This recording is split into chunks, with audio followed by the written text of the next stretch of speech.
Salut à tous, j'espère que vous allez bien. On se retrouve pour la review de SmackDown du 6 mai 2022. Le show commence avec Charlotte Flair qui fait son entrée. On a Alia qui est déjà dans le ring.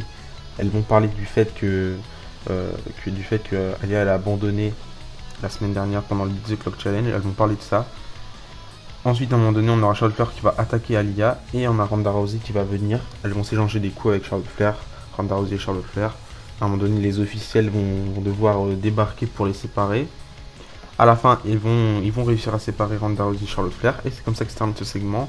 J'ai hâte qu'on soit à WrestleMania Backlash pour que ça se termine cette histoire de Charlotte Flair Ronda Rousey parce que j'en peux plus. Et d'ailleurs, WrestleMania Backlash est ce soir. Donc voilà. Juste après ça, on a un match en simple entre Sasha Banks et Shayna Baszler. C'était vraiment un très très bon match à mon avis. Enfin, de mon avis. Je trouvais que le match était très solide. Il a duré une dizaine de minutes, on va dire, plus ou moins.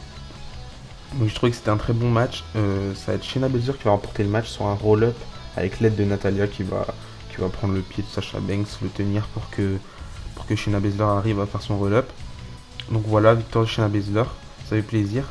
Et à la fin, comme d'habitude, quand il y a un truc entre les deux équipes, elles vont s'échanger des coups dans le ring. Donc voilà. Ensuite, en backstage, on retrouve les Usos. D'ailleurs, pendant ce SmackDown-là, il y a eu tellement d'interviews en backstage et tellement de clips aussi.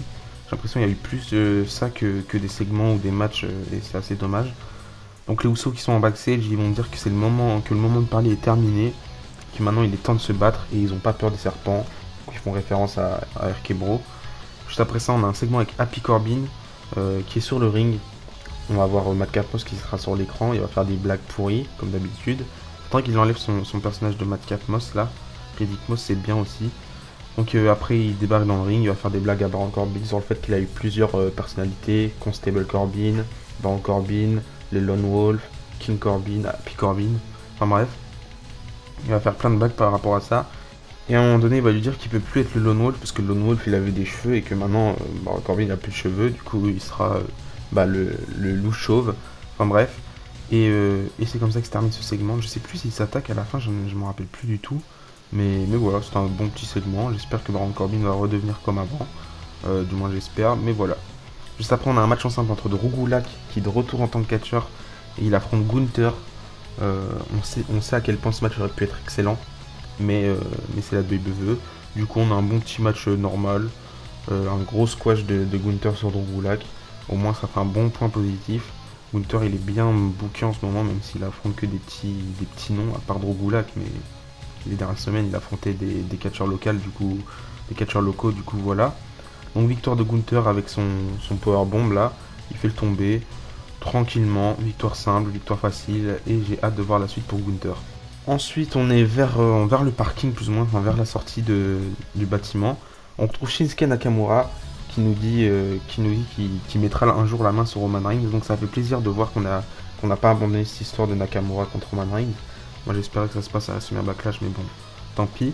Donc voilà, il n'a pas abandonné ça. Et une fois qu'il part, Shinsuke Nakamura, on voit Sami Zayn qui est derrière et qui était juste en train d'écouter. Enfin bref.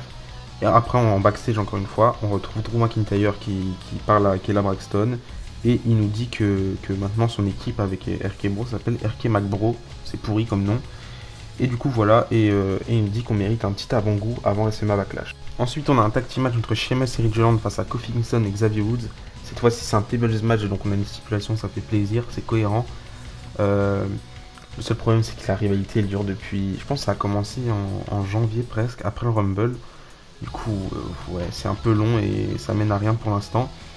Du coup, voilà, tables match, ça fait plaisir. Le match était moyen. De toute façon, tous les matchs entre les deux équipes, c'est assez moyen. Victoire de la team de Sheamus et Ridge Holland qui font passer Xavier Woods à travers la table.